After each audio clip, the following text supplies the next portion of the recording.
We're talking about leadership, and I think everybody is leader in some way or the other, no?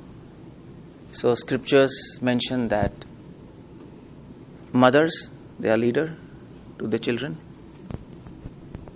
or teachers, they are leader to students, state head, prime minister, state person, they are leader to the public. Just like kings are leader to their subject. So we all are leader in one way or the other. And we should know how to lead. Because it is said in Bhagavad Gita that yad yad achariti shreshtas tat tat eva tarojana. As you follow, so shall people will follow you. So you set an example for others. It is not your words people follow, it is your actions people follow. Because without actions, words are empty. So, a proper leader, a good leader, his actions and words should match. What he speaks, he should follow. What he follows, he should speak. Otherwise, there's a mismatch. And people don't trust such a person, no? So that's what a leader is all about. He's honest to himself. He's not diplomatic. What he is inside, he's outside. What he's outside, he's inside. But now the problem with leadership is, nowadays, leadership is all connected with, nowadays, at least in corporate sector and in business, leadership is connected with success and money. No, that's what is the main focus. So why do we want to become leaders? Why do we want leadership qualities? We want success and money. We want dollars. We want success. Two things. And this entire society is geared toward this goal. As students, we were studying not to study, but to take jobs, get money, no? As adults, we are not leading a life as a person. We are leading a life to move ahead in life, get more money. That's the idea. So we all want to be leader because we are taught that society is society of survival of the fittest. Is it? And this concept of survival of the fittest, there's a lot of competition, cutthroat competition. You have to work hard. And if you don't work hard, you'll be failure. You don't have to miss opportunities. You have to become famous, go on the top. That's what we are taught, no? We are taught all these things. Now this concept of working hard, going on top, competition, survival of the fittest, this concept is coming from our education. And we all know Darwin's theory, no? Evolution, survival of the fittest. So that's where this concept is coming. Many philosophers, Western philosophers, you all know about Nietzsche. Am I pronouncing correctly? Nietzsche? Yeah, Nietzsche. Forget my pronunciation. Friedrich Nietzsche. So he told that. I mean to say he was a very influential person, and he said that the purpose of life is to become an Uberman. Uberman means Superman in American language. The perfect man who has all success, all money, everything with him. And people bite that idea back in Europe. And it spread like wildfire. And people thought, yeah, this is good idea. We can become a perfect person. We can excel in everything. But that idea had a problem. Because the founder of that idea, Friedrich Nietzsche, he became mad. You know this? He ended up in madness. Because, I'll tell you why, but because you might have so many desires, so much competition, this, that, I have to work hard and all these things. But you know what happens? If your goal is set towards just survival of the fittest, competition, perfection, dollars, money, success, you will end up with two things. That's all. That is greed and anger. That's all. If you believe me, if you don't believe me, that's going to happen because the more you earn, the more you want to earn. Doesn't end. If you're a billionaire, if you're a millionaire, you want to become billionaire. If you're a billionaire, you want to become trillionaire. No. It keeps on going. It doesn't end. So Gita gives an example. This desire for success and money, and this is like a fire. The more you add oil or petrol, it increases more, no? The more you try to fulfill this desire, the more it will increase. It will never finish. It's not going to end. It's impossible. So what this will end up into, it will end up into greed. And if you are not able to make it, everybody will not be able to make it. Let's accept it, Let's accept it. It's a utopian idea that everybody will become a millionaire and a billionaire. It's not possible. Steve Jobs. There's just one Steve Jobs. Is it? Not 4, 5, 6, 7, 8. There's just, what is that Japan, who is that famous person? Lee? What's that name? What's his name? Iacocca. Huh? Lee Iacocca. Lee Iacocca. I forgot his name. Anyway, he's a millionaire. Okay, yeah, I remember. So that company, Alibaba company, who's the owner of that? Chinese. What's his name? Jack Ma, yeah. Yes. So, yeah, we have one Jack Ma, one Steve Jobs. Everybody cannot be on the top. It's impossible. It's a utopian idea. So, if you're after this utopian idea, and if your idea doesn't fulfill, you're not able to become a success, or you don't end up in having so many dollars, that leads to anger, frustration. So either of these two things will happen, either greed or frustration. That's all. And pretty much everybody in society is frustrated, no? There's frustration all around us. The more, scriptures say, the more you earn money, the more you'll become rich. That's for sure. But the more lonely you'll become. Why? Because your friends will change. When you didn't have money, you had friends who were interested in you. When you have money, you have friends who are interested in your money. They are not interested in you. So the more higher you go, you're higher in money and success, but you're lower in personal values. You lose your friends. All rich people, they lose friends, but their friends are different kind. Their friends are friends for their money. They feel lonely inside. They're surrounded by money, but they're lonely inside. They're surrounded by success. They're surrounded by all comforts, but inside they're dissatisfied. Because of greed, they're dissatisfied. People are surrounded by success, but they have family problems. This Japanese guy, Jack Ma, I was hearing his interview. Chinese. Oh, sorry. I just get a switch on.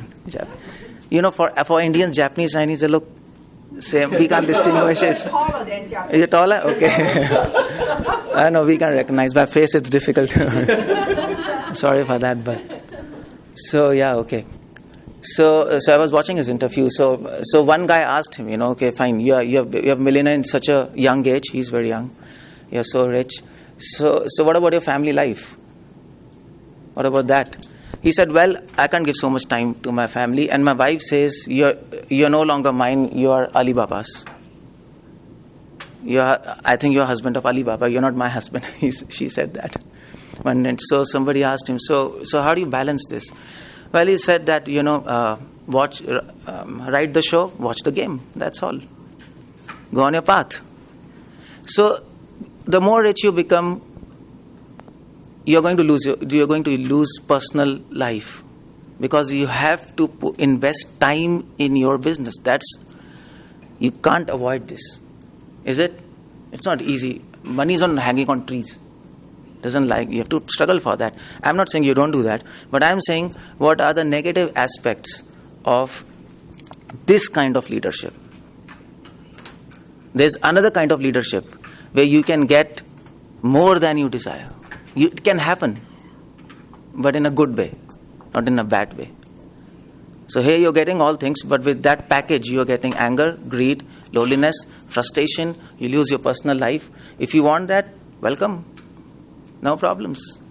But that's going to end like that, because many people who have led the life like that, their personal experiences are that. Many people in history, ancient history, who are kings, who are great successful people, they have recorded their history and they have said, see, whole life I was after happiness, joy, peace and satisfaction, but I ended up losing them. So the point is, what do we want in life? Let's decide here. Who is a true leader?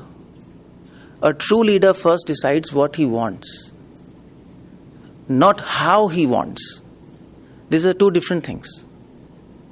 Now, everybody wants to be happy, no? Is it? Am I right? At the end of the day, at last of your life, when you're old enough, you are going to ask a question to yourself: am I satisfied? Am I happy? Am I peaceful? No, that's the question you're going to ask. At deathbed, this is a question which will come in your mind. Come on, did I achieve happiness? Was I happy? Was I satisfied? Was I peaceful? That's the question only relevant at that time, no? There's a philosopher, Ludwig Wittgenstein. You know that? Ludwig Wittgenstein. He said, you can have so many questions in your life, but ultimately 2 questions will matter. Just 2 questions. All questions will boil down to 2 questions. What is life? What is the purpose of life? That's all it's all going to come down to. Whether you entertain these questions now, 20 years later, 40 years later, or at the time of death, but the more delay you do, the more time you lose. Then how do you get the answers for that? You don't get the answers for that. Socrates. Everybody knows Socrates. He said, unexamined life is not worth living. He said that. So, fine, who is a true leader? A true leader, first, his goal, you should set a goal in your life. You should not make means your goal. Now we think to attain satisfaction, peace and comforts, we need money. Okay, one of the means is that. Fine. You need money to live in society. Nobody is denying that. You need some money, no? How do you get food? How do you get shelter? How do you get other things? Now money is a means. It's not the end. But we have made money as the end. That's the problem with us. And we have forgotten the goal. So we want satisfaction, peace and happiness. That's the point. No, don't lose a sight of your goal in this race. It's very easy to lose a sight. So people are ending up earning money, but they're losing their goal. What's the point of that? It doesn't make sense. Actually, it doesn't make sense. So a true leader fixes his mind on goal. Okay, my purpose of life is to be satisfied, peaceful and happy. Nobody's going to deny that. Nobody's going to deny that. That's the axiomatic truth. So how do you do that? The best thing is, first try to lead yourself rather than leading others. You want to become leaders? If you don't know how to lead your life, you can't lead others' life. It's impossible. So that's the first rule of leadership in Bhagavad Gita. You should learn to lead yourself before leading others. You should learn to control your mind rather than controlling people. Nowadays, leadership is all about controlling people and manipulating them. But that's not a good leader. A good leader controls his mind. And when you control your mind, then you can guide your mind in a proper way. And if you know how to guide your mind in a proper way, you know how to guide people. All successful leaders, big millionaires or billionaires, not all, I mean to say, many of them, they have this realization that you see now we talk about so much teamwork in business, No, you need a team, no? You need a team. But if your mind is not controlled, if it's full of anger, frustration, dissatisfaction, then what will happen? You can't work together. It's impossible. There's a lot of politics. No matter how much you talk about teamwork, how do you get rid of politics? Is it? There's seminars after seminars after seminars. We are one and we are this, we are that. But you can't do that. Unless your mind is infected with anger, greed, envy, it's impossible. So you must control your mind. You see, there's an example given. A king, he went to war. He fought the war. He won the war. He came back. And he was so happy. Anybody who was coming to him, he was giving presents. Happens like that, no? If you're happy, if you're satisfied, people come, okay, fine, no problems. No. Even the greatest problem of this world will be the smallest if you're happy. It will seem as smallest. Okay, fine, no problem, that's okay. So he was so happy, he was giving charity, no matter whoever came to him, fine. So if you're satisfied within yourself, if you're happy, if you don't lose the sight of goal, you can handle big problems in a very easy way. Teamwork is very easy. If you're happy, you can make other people happy. If you don't exploit people, people will like to be with you. If you can control your mind, if you can be satisfied, if you can be peaceful within yourself, you will have true friends first. Is it? You'll not have phony friends who are after your money. You will have true friends who are interested in you, not your money. And those true friends will help you. Will help you in your business, in your career, everything, and in a true way. And you know what? Good businessmen are honest. They're always honest, no? They're always honest. So true leadership lies in being honest in what you do. That's what I started. Honest. So how will you be honest to your profession? You can be honest to your profession if you don't have all these negative things in your mind. Otherwise, you'll end up cheating people. If you cheat people in a business, your business can boom for some time. But it will not last for a long time. It doesn't happen like that. It doesn't happen. That is why it is said, honest profession. Profession should be honest. If you are not honest, you lose people rather than getting people together. People lose you. You don't make credit in the society. No, that happens. It might take time for your things to work on, but honesty goes long way. It goes long way, and that's permanent. That's permanent. If you're satisfied, your efficiency increases. You have no distractions. Simple. No distractions. Now we are doing business, and whatever we are doing, we are raising our children, students, we are meeting people. But if we have so many distractions, business demands hard work, no? Focus. There's a lot of talk of focus. Be passionate. Be focused. But how do you do that? Everybody talks about it, but how do you do that? The problem is, you keep on saying yourself, okay, let me be focused. And then people advise you, okay, hang a chart paper. They say, no? Write on that, be focused and fix your mind on goal. Fine, fix your mind on goal, but first you have to tell how to fix your mind. That's the problem, no? So how do you do that? It is possible if your mind is fixed on goal. If your mind is free of anger, greed, envy, then it is possible. Otherwise, it's not possible. We can talk big things, but it will not be possible. You understanding? You are getting my point? You have to be passionate for your goal. Okay, yes, passionate. Fine. Yeah, she's talking about passion. Yes, passion. But the problem is, how do you get that passion? You can't manufacture it. You can't manufacture it in your kitchen. It's not possible. How do you get passion? Passion comes by dedication. Is it? That comes by dedication. The more dedicated you are to your work, then you get passionate for that. Is it? Just like we were students, we were studying. If you're a good student, you're dedicated to your studies. You start understanding your studies, and then you get passionate for some subject. You get passionate for some subject when you understand that. and you understand the subject when you dedicate your time for that. And you dedicate your time for something when you don't have distractions. If you have distractions all around, you'll not be able to do anything in your life. So, how to avoid that distractions?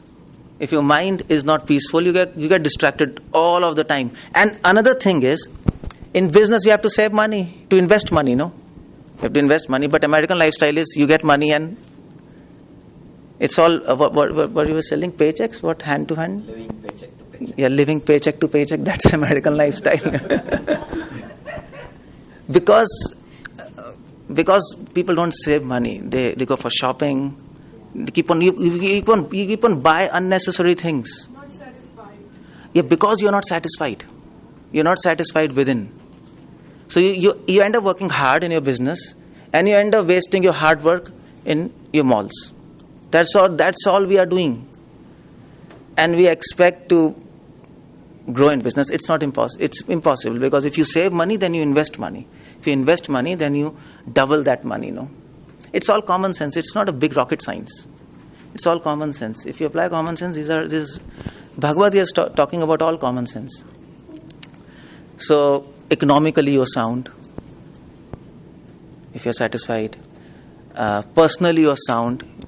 You don't have negative things in yourself. You get good friends, you get good clients, you get credit in society, and that goes a long way. Vision yourself for long way, not short-term success. That's not a good leader. A good leader, okay, short-term success, and I'll be success, okay, then finished. It doesn't happen like that. Don't go for short-term success. Vision for long-term. That's what all scripture says. Short-term, anybody can do anything. You can just do something and something can happen, but it will be a failure in the end. So, good true leader has all these qualities, and the base is self-satisfaction. Self-satisfaction. The base is he should be fixed on the goal. Otherwise, you'll get entangled in the system, and you'll not achieve your goal. You'll end up frustrating yourself, frustrating others. You can't eat your money. No, you can't eat money. It's impossible. Let this be. This is a fact, you know. This is a very simple thing which modern people cannot understand. They are unable to understand. If you are satisfied, you have a lot of time, you can do the same thing in less time. Is it? If you're not satisfied, if you're so much worried about so many things, you end up doing small thing in a lot of time, and still you end up not understanding that, no? So, a bad leader, he has money, he has success, he has everything, but a bad leader loses something. He has also not earned money, but he has earned greed, anger, envy, all this he has earned, loneliness. True leader, he not only gets satisfaction, peace and happiness, he also gets success and money. Automatically, if you run after money, money will run away from you. That's a rule of this world. The thing you are behind, you'll never get it. If your goal is success, if your goal is satisfaction, peace, money will itself come. You know, so scriptures give an example. We have sun. Now you have a sun, and if you go towards the sun, what will happen? Your shadow will follow you, no? If you go towards shadow, will you be able to catch your shadow? You understanding my example? If you go towards sun, your shadow is going to follow you. But if you go away from sun towards your shadow, you'll never be able to catch your shadow. Is it? It makes sense? Everybody? You understanding? So shadow is like money and success. And sun is like internal satisfaction, peace and happiness. If your goal is internal satisfaction, peace and happiness, if your goal is to control your mind, automatically everything will follow. But you're following other things, you lose those things as well as you lose peace and satisfaction. Everything you lose, you are a failure. And a leader should not be a failure, no. If you're a failure, what are you going to teach other? You're going to teach other failure. That's all. Finish. So, true leader does not only help himself, he helps others. True leader is a servant and not a leader. Always remember. A true leader is not a leader. He's a servant. He serves people. He doesn't lead people. A true leader is not in front or above people. A true leader is below people. He's supporting them to go up, not condescending them. That's not a true leader. So that is why in scriptures we call as servant leader, not a leader. He likes to serve. All good leaders, they were serving their people, no? Serving their companies, serving their employees, whatever. It depends on the mood. It is not so much of actions, no. I mean to say, of course, the boss of your company is not going to come here and serve your Coca-Colas, or he's not going to do that. But it depends on the mood. The leader thinks, I am here to help them. Is it? I am here to serve them, and not to boss them or control them. That will never happen, because nobody likes bossing. Nobody likes bossing, no. This person, Kingfisher. You know Kingfisher? Kingfisher? Everybody knows Kingfisher. You don't know? Oh, come on. America is... Come on. It was here in America, but anyway, it went in India. No. Anyway, so he is a CEO of that company, Kingfisher, and people asked him, okay, what is the secret of his success? They asked him. And he said, the secret of my success is I keep people happy. I keep my employees happy. Because he is a happy person. He's a jolly and happy person. He says that, see, I don't look really for profits. If people are happy, profit will come. Isn't it? You see, if you want to make somebody work hard, work for you, by his own will, not by force. There are two ways you can make people work with you. One, you can force them. You have to do this. Another, they will themselves like to cooperate. How do you do that? If you force them, then they will do whatever they have said, and that's done, finish. Sometimes they'll not do. If you want them to work for you by their own will, number one secret is make them happy. No? Is it? It makes common sense. Even if you make a person happy artificially, he's going to be obliged to you. Isn't it? That's like that. So so sometimes we give gifts to somebody, and then we want a favor. If we want a favor to somebody, what do? We give a gift.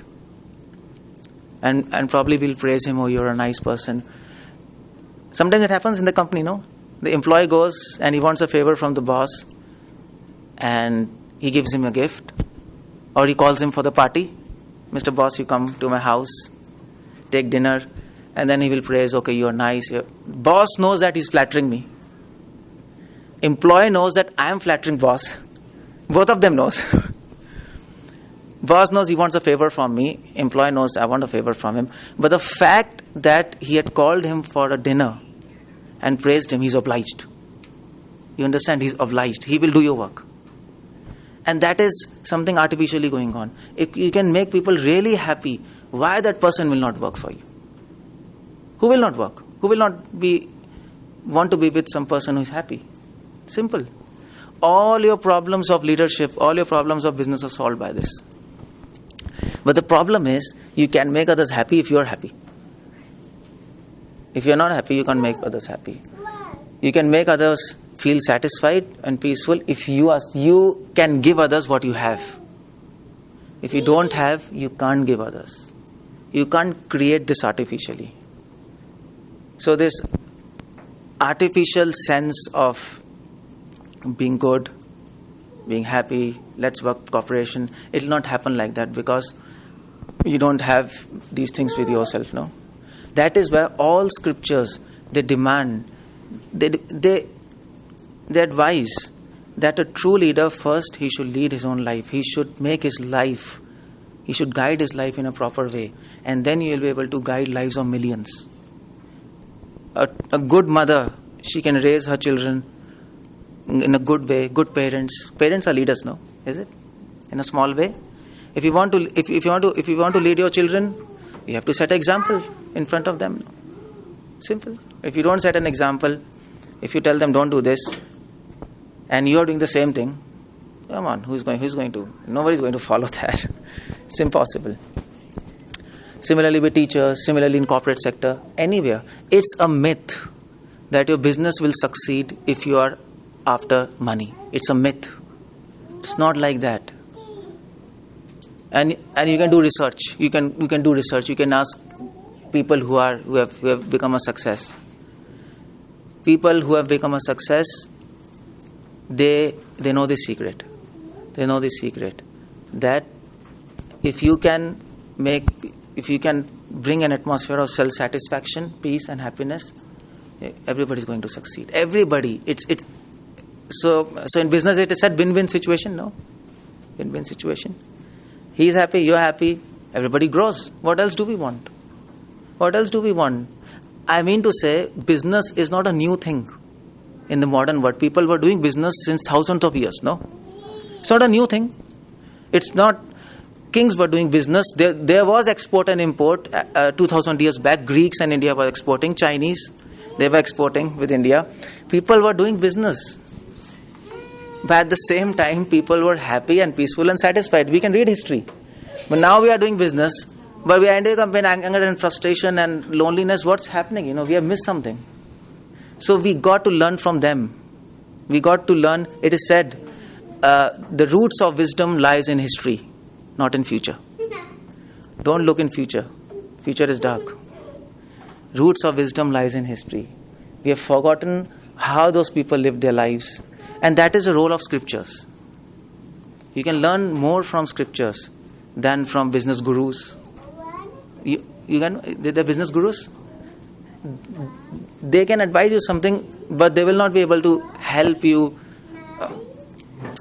They can tell you so many things, but you will not be able to follow. Simple.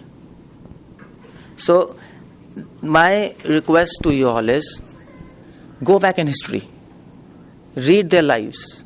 It is not something utopian thing. They have led their lives. They have recorded their experiences.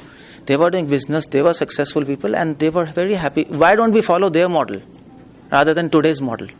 Why don't we teach people this new model rather than blindly following whatever others are saying? That's not a leader. Leader creates. He doesn't follow. That's a leader, no? He creates. He makes a difference. Who was saying makes a difference? He makes a difference. So we are not going to follow whatever anybody is going to say. We have to learn. We have to learn from the past, help ourselves and help others. But here's the point. The point here is, how do you become self-satisfied and peaceful and happy? That's the point here. Because that all matters, no? That's all I'm talking about. How do you do that? So scripture says that, especially Bhagavad Gita says, Nastir buddhirayuktasya na cha yuktasya bhavana na cha abhavyata shanti ashantasya kuta sukham. Anybody, this is Sanskrit. I'm going to translate in English. True happiness comes from peace. A person cannot be happy without peace, is it? You can't say, I'm full of anxieties, but yet I'm happy. It doesn't make sense. It doesn't make sense. You can go to a party, you can enjoy, and it will feel... That's not happiness, that's excitement. There's a difference between excitement and happiness, no? You're exciting your senses, dance, music, wine and all these things. But inside you are... In morning you get up and there's a hangover. You know hangover? America you say like that? Oh, my head is aching. Oh my God. So you ended up in some excitement with loss of peace of mind. You have more anxiety, no? So this is not true happiness. This is just excitement, sensual excitement, that's all. True happiness comes from peace. And real peace comes from satisfaction. Without satisfaction, you can't have peace. No? You can't say, I am peaceful, but yet I am not satisfied. I want this, I want this, I want this, I want this. And what kind of peace you have? And real satisfaction comes from contentment, from less desires. Desires? If you have desires to get this, get that, no, you're not going to be satisfied. If you have desires to get, I'll get success, I'll get money, if you keep on thinking this, I'll get this, you ended up with no satisfaction. So, problem is desires, no? But how do you get rid of these desires? The problem is this, because we don't desire. We don't desire. Desire actually desires us. It is said in scriptures. People don't desire. Desire desires people. We are forced by desires. Is it? Isn't it? Does anybody of you do meditation, some kind of meditation? Anything? Something? At least close your eyes and sit. So what happens if you do meditation? What happens? So now we are talking about self-satisfaction, peace and happiness. So what happens in meditation? Desires automatically come, no? You can't stop it. It comes from somewhere within us. You're just meditating, okay, it feels nice for 2 minutes. Suddenly the 3rd minute pizza comes. Oh, from where this pizza is coming? Come on, get out of this pizza. And then you get rid of the pizza, and then suddenly Coca-Cola comes. What do you do with that? It happens like that. So from where that Coca-Cola is coming, your intention is to stop desires, but it'll come itself. It is coming from within you. Of course, nobody is putting in your mind, no. There are desires within us, we ourselves do not know. That's what Freud said. Sigmund Freud, subconscious and conscious, that's what he got the theme from there. Subconscious. 98% of our mind is subconscious. We don't tap. 2% we tap. Genius people, they can tap 0.5%. Einstein used to tap 0.5% of his conscious mind. Probably we all tap maybe 0.001 or what. I don't know. If Einstein can tap 0.5, I don't know how much we can tap. But most of our mind is untapped. We don't know what's happening in our mind. And that subconscious mind, we can have a glimpse in dreams. In dreams. That's why Sigmund Freud's whole life is dream analysis, no? Psychoanalysts, they analyze your dreams. There are books written in dreams. And Sigmund Freud's nephew, 𝗪𝗏 𝗪𝗏, if you go and read about him, he came to America. He used that concept to exploit people. Now, this is a false leader. He understands reality and he uses it to exploit people. 𝗪𝗏 𝗪𝗏, he came to America. He saw, these people are so stupid. I can exploit them. How do you exploit them? Subconscious mind of desires. You don't know what desires you have. He will tap in those desires and sell his products. Advertisement company. That was born from this concept of Freudian concept of subconscious mind. People didn't understand. So what he did, there's a famous example, I don't know about, because you have been living in America. They wanted to sell cakes. Cakes? What's it? Pastries or cakes. So it was, so a company, they launched its pastries and they told, okay, fine. They packed it, you put it in the oven, put a temperature and it's ready. Your cake is ready. But they couldn't sell this. Because when the wife made a cake, she presented to the husband. Husband said, so wife said, how do you like the pastry, cake? He said, very nice. But he said, it was already made, You didn't do anything. You just put it in oven. You got my point. So he didn't give credit to his wife. Fine, I can also make. It's not a big thing. So okay, fine, that's good.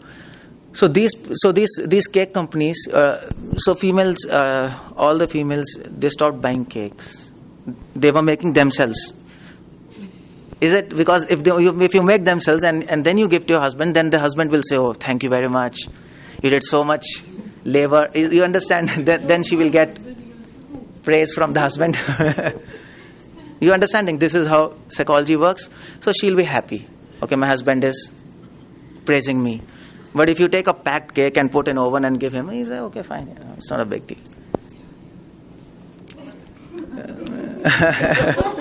Bake, yeah, but bake was a bake. You put in microwave and it's done. So the point is, so these company people, they approached 𝗪𝗏 𝗪𝗏 And they told, because Edward Bernays could understand subconscious mind, he could understand this concept of desires. He told, see, do one thing. Why they are not buying your cakes? Because these females, they are not buying your cakes because they want praise from their husband.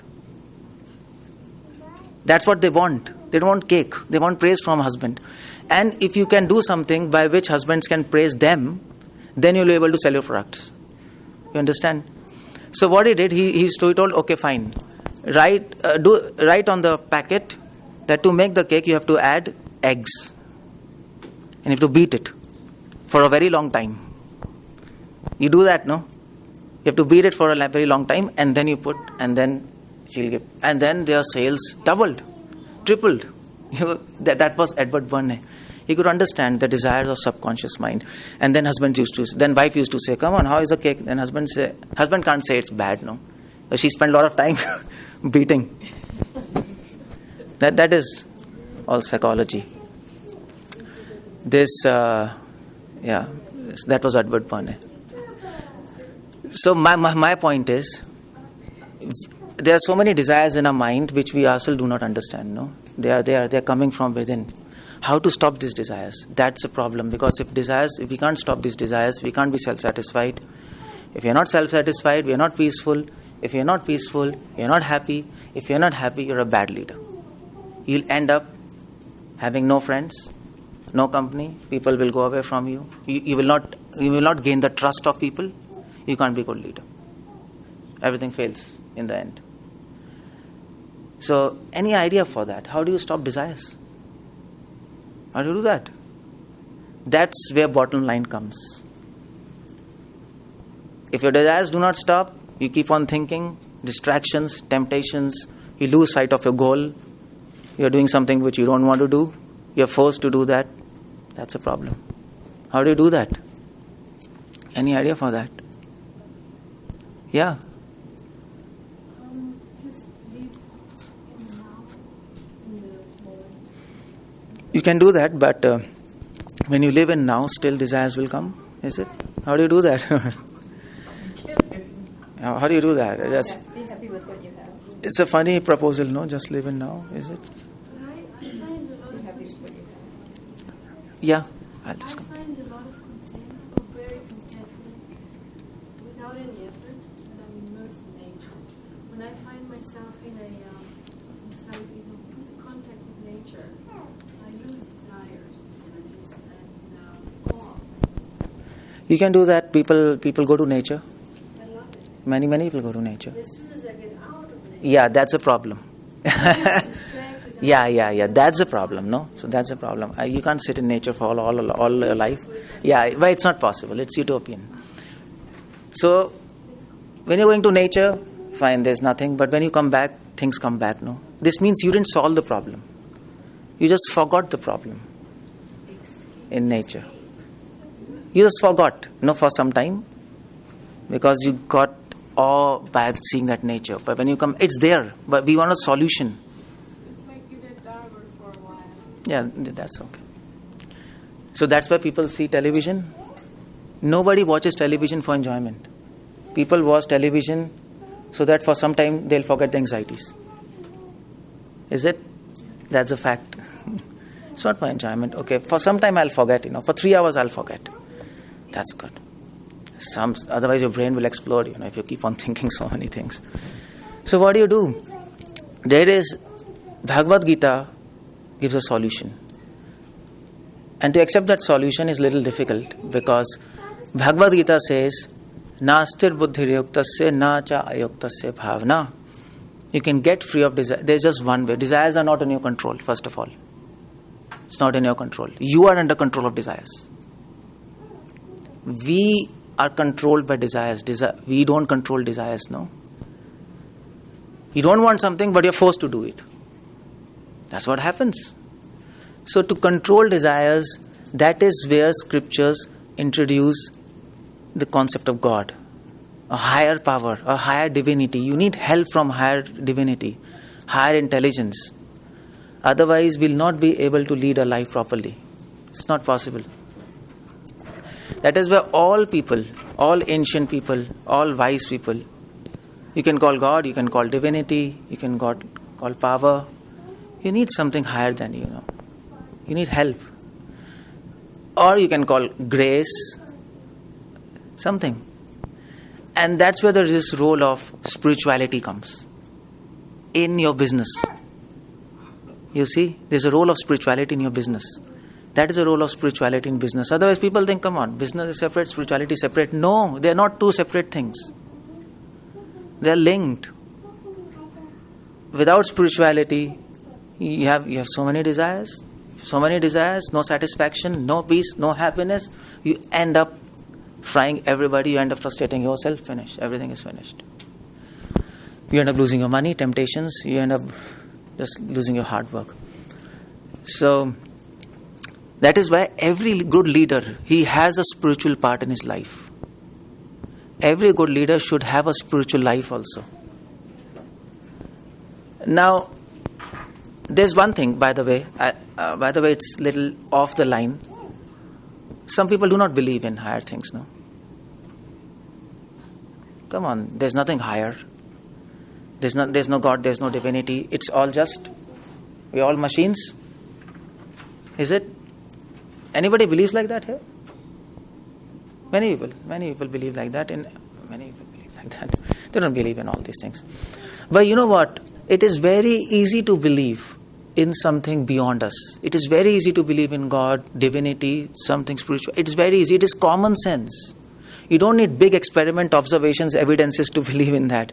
It's simple. Just apply your common sense. But the problem is, common sense is very uncommon. That's a problem. In this age of information and technology, people have stopped thinking. Whatever I have talked today, you don't need, in fact, you don't need even to read anything. You need to sit and think, no? Is it? But we are not allowed to think. That's the problem in this age. We are not allowed to think because we are bombarded from all angles. Success, money, entertainment, this, and we can't think. We are overwhelmed by information. That's a problem with this age.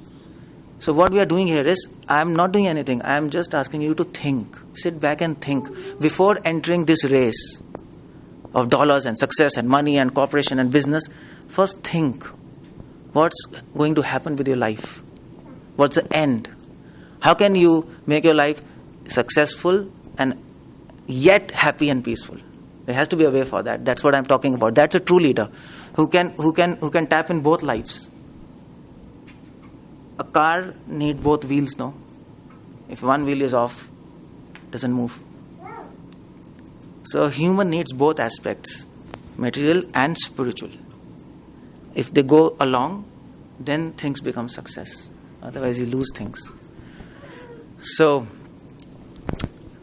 what is the common sense? That there's something beyond us. It's very common, Bhagavad-gita gives an example.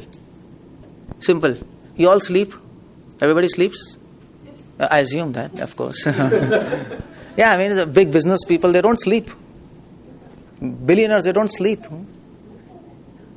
They don't sleep. Many billionaires, they don't have time, So this Jack Ma, he was telling in his interview, see, when there is day in Japan or China, whatever, it's night in America.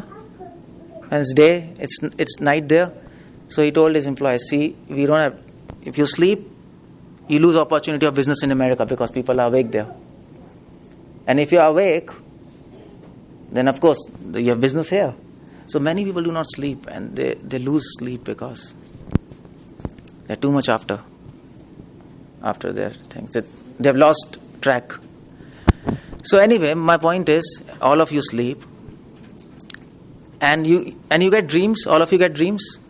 You get dreams. Sometimes you don't get dreams, no? So many dreams, yeah. Yeah.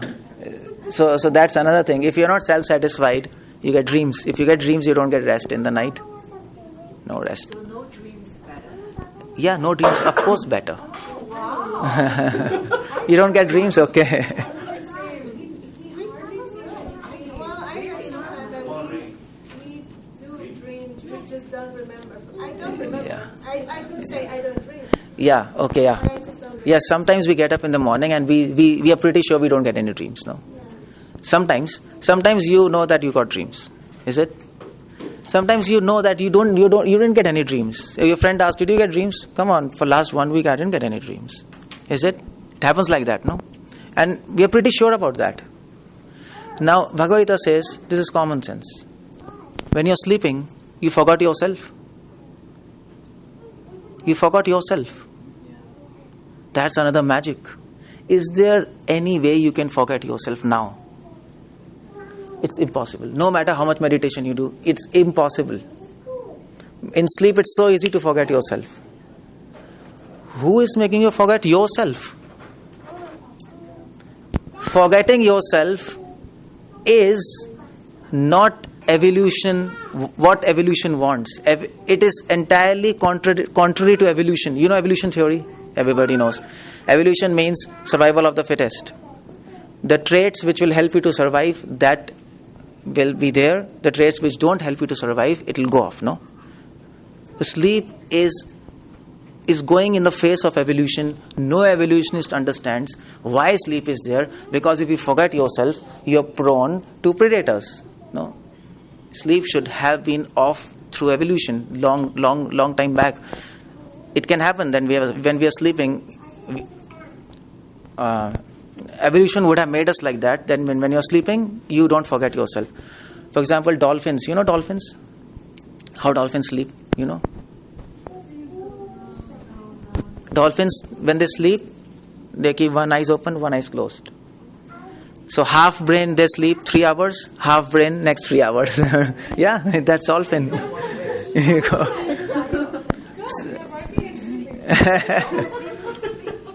So that's evolution. I'm just telling, that's evolution. Evolution wants to make you highly efficient. Is it? That's evolution. You evolve, you become more efficient, so that you don't lose time. That's evolution. So even dolphins can do that. Why that kind of characteristics is not there in humans? We are dead for 6 hours. We are dead. We forget ourselves. Everything we forget. This lies in the face of evolution. Nobody can understand sleep now. But the point is, when you get up, you forgot yourself, you forgot your bed, you forgot your room. But when you get up, you are pretty sure you didn't get any dreams. Is it? Sometimes? You don't get dreams, see?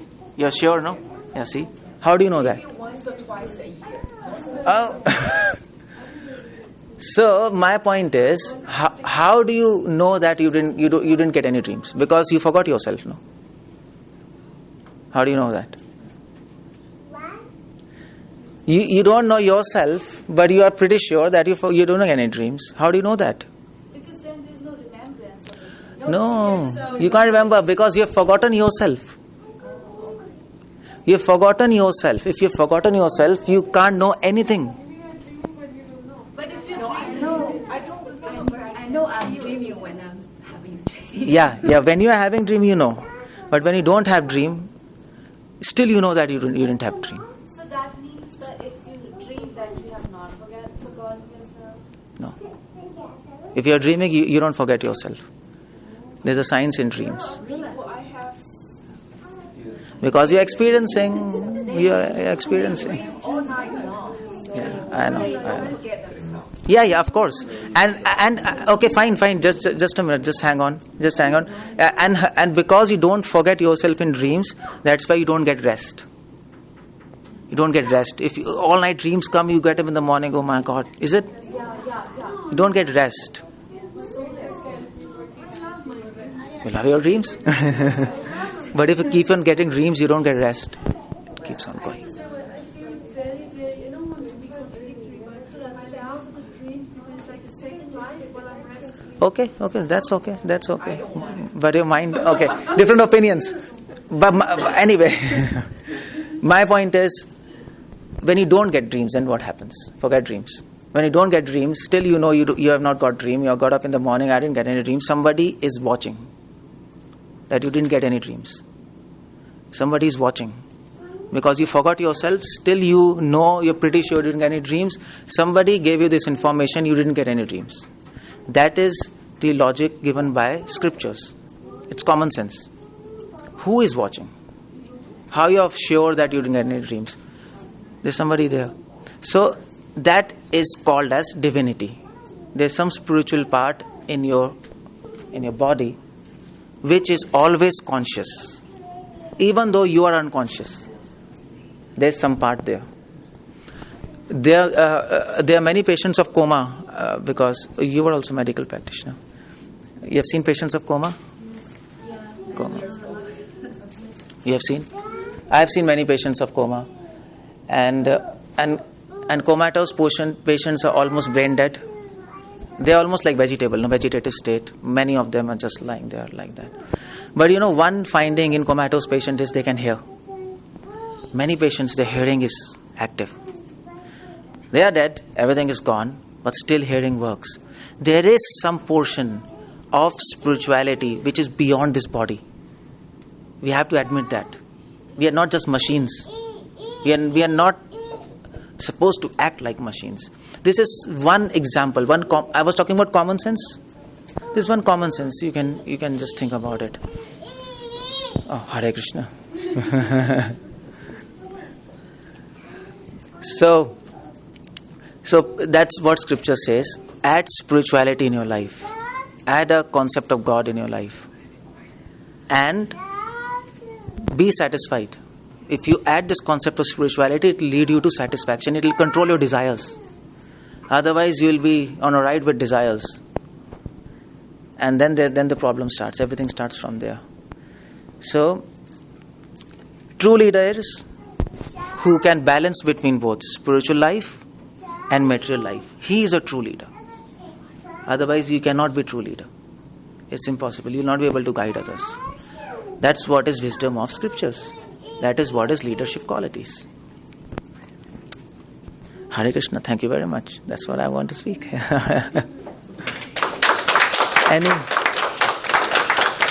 By the way, any questions you want to ask? I just spoke something and we were talking also all along. Yes? Since you said you should control your desire. Yeah. So what about because if you are motivated for your goal, so is this different from desire or? Desires means unnecessary desires. Oh, okay. Unnecessary. There are so many necessary desires, so you have to control that. Not all desires. There's a goal. If you control that, you don't achieve your goal. Unnecessary desires. And that's always pampering us, no? You can't get out of it. Control. Before going to bed. Before going to bed? What to do before going to bed so we can sleep and forget about ourselves. Meaning, do not dream and have restful. Dream is due to desires. Unfulfilled desires come in your dream. That's dream. Dream is all about your unfulfilled desires. That's the science of dreams. That's what psychoanalysts, they analyze, no? If you go to psychoanalyst, he'll say, I'm having the problem. He'll ask you dreams. He'll tap your subconscious mind and then try to understand what's your unfulfilled desires, and that makes dreams. If you don't have unfulfilled desires, you have no dreams. You're peaceful. That is why all spiritual persons, they don't get dreams. Oh, so no dreams is better? Of course. That's what I'm talking about.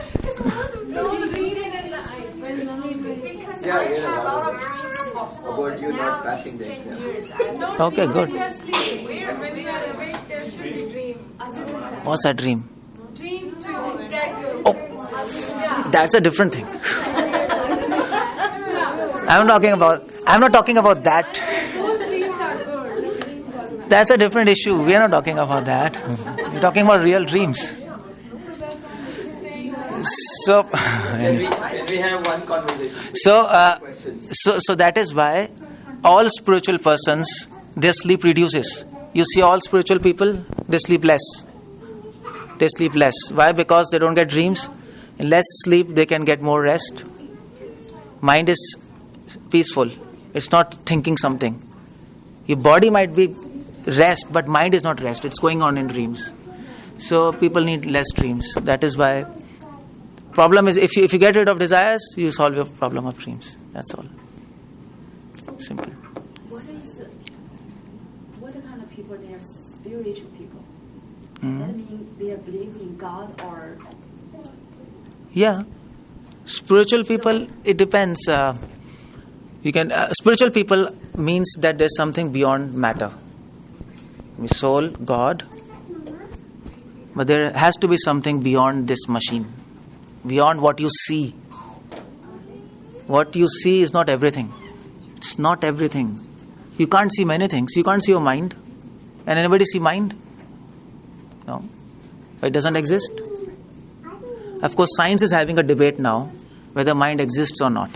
There's a big debate going on. But it's common sense. Mind exists because we all think. So there are many things you don't see, but still they exist. There are many things you can't see, but still they exist. Electrons, protons, they exist. But you can't see. You can't see even the machines. You can't see that. It's impossible. So seeing is not believing. That's a wrong concept. For example, pain. Pain, you all have pain? Can you see pain? But it exists. You can feel it. So seeing is not everything. You can feel it. Some things you can feel and know they exist. Similarly, you can feel your soul when you meditate and you know it exists. It's not always, you show me. That's not a good logic. That is where meditation is required. When you meditate, you come to feel the existence of soul. Existence of soul is a self-evident fact. Self-evident, you can know yourself. That is what meditation is all about. So we have to add that in your life. Either soul or God, it should be there. Some part should be there. Yeah. I have something. There are some parts, some type of dreams that are exactly what you described. These dreams that are desires or battles within. Yeah. And for example, I dream a lot. Yeah. And I discover myself, my true emotions, and my true feelings that I don't necessarily want to investigate through my dreams. And these are one type of dreams that are useful for me to understand myself better. And sometimes, though, they are, like you said, they don't bring. Yeah. There are also another type of dreams that they are bliss, pure bliss. For example, I give you an example. When I dream of flying, it's a beautiful dream. It's like a unification with God. It's just this feeling of content, and being able to fly, being able to be this big and beautiful. In these type of dreams, I really like that. Okay, good news. Yeah, Not bad, but but I don't get them too often, unfortunately. I would like to be more often. Question is not about dreams. The point is, fine, you get or not get, whatever it is. It's a general principle. I'm talking about general principle. If you get too much dreams, you're going to rest. That's I it. can see what you're saying. Yeah, you don't get rest. I think the ones that the very few beautiful, peaceful. Yeah, that's always. Some people get always all those kind of. That's very few. Yeah. They foresee the future. It feels like that. Okay. That's okay. Yeah. I have a question in regards that you were saying that to make people happy, right? You have to be happy and satisfied. Yeah. Suppose you have an organization, right? Your company, your business. Yeah. Let's talk about employees. Yeah. That many times they are dissatisfied. But many times it's not in your hands to make them happy. I mean, it's not. You know what? Not in that way. Yeah. It's not my problem. Yeah. And I get a point. You know what? In Delhi, so I have a big businessman who comes to me. So he's a very big businessman. And he came to me, he told, see, the point is, I'm fried, there's too much work, too much load. I can't avoid that because I'm into that. And I'm stuck with that. What should I do? So I told him, see, add spirituality. What I explained to you, explained to him, he added spirituality. He became contented, satisfied, he's happy. His employees are happy because he's giving the same knowledge to his employees. Employees are dissatisfied because they have this same conception which he had. Just money, just success, that. So now they understand, they are happy. They have become more reliable employees. They don't no more cheat. They don't cheat him because they've understood life is not just for this. And he is doing the same business. He is earning 4 times profit than what he used to. He is having less employees he used to have before. He's saying, come on, it's all improved. Because if center is good, all around you people become good. You transmit knowledge, no? That's a practical experience I saw. He's happy. He said it's a miracle. The thing is, not all the people like to try things, right? So Yeah, I can get your point. Not all people like to try things. But there's another law. The law is company affects you, know. People around you, they affect you subconsciously. You will be just like so many people are all around us.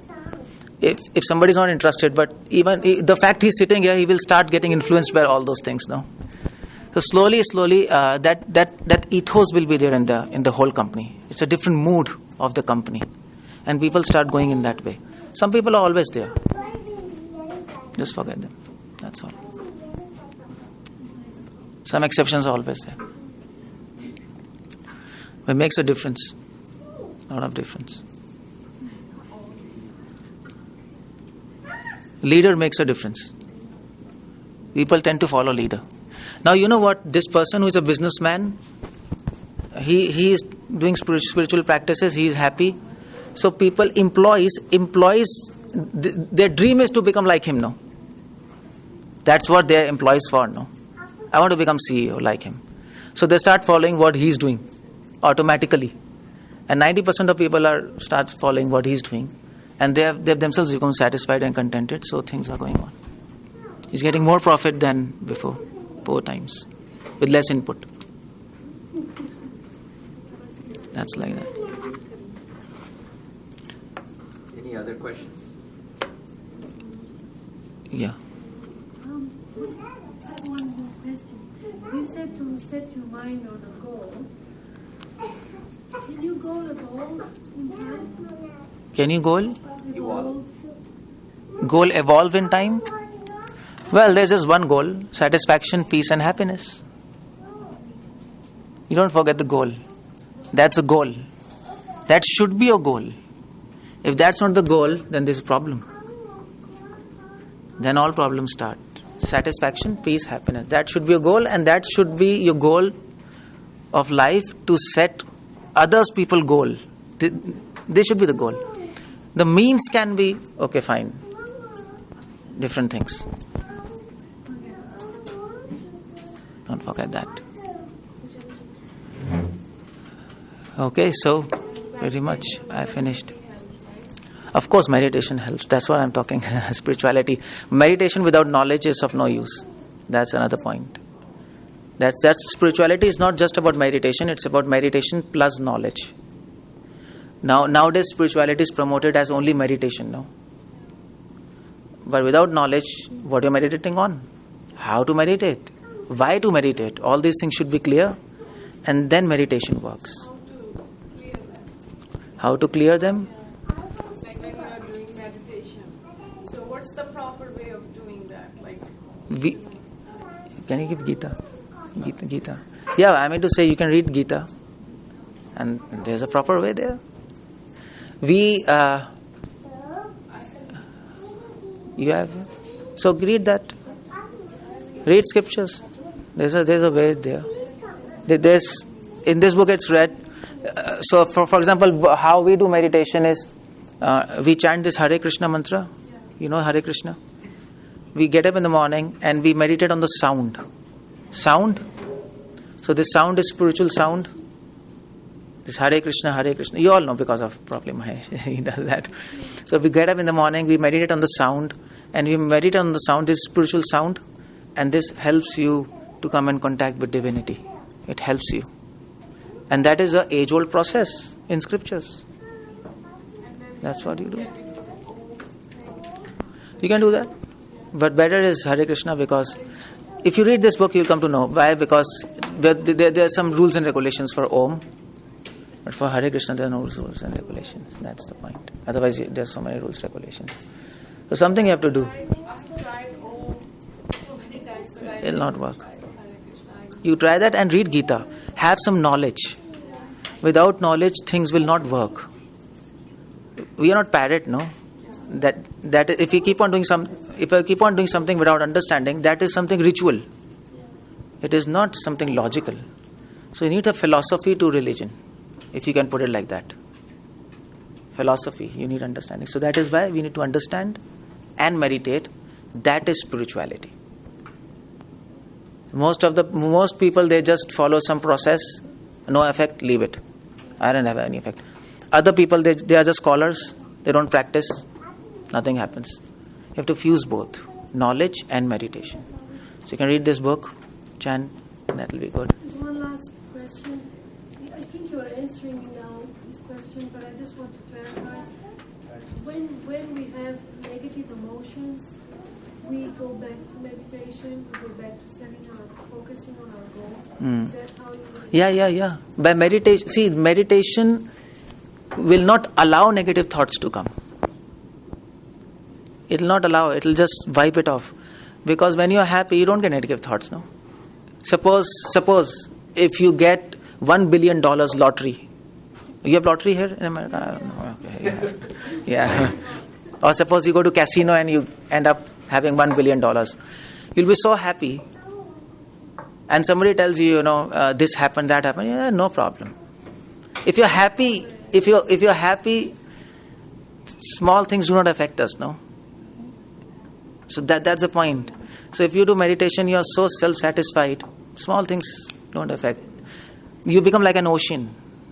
When rivers enter the ocean is not disturbed, no? So that's how it becomes. That's why saints are not disturbed. Spiritual people are not disturbed. If you come and if you say, I'll shoot you, okay, that's okay. Doesn't matter. That's okay. We have no fear. So, thank you very much for listening. I just gave a different perspective to altogether. But that was, I think, what do you feel? It was required, or yeah, you think it's useful? Yeah. Please make your life happy, peaceful. Make others. Teach them what is true life, and at the end of life, you will not repent. When you will be dying, last breath, you'll be happy. I did something good to my life and to others. Otherwise, you'll repent. And then there's no time. That is success. That is a leader. Okay. Thank you for listening, all of you, spending your time with me.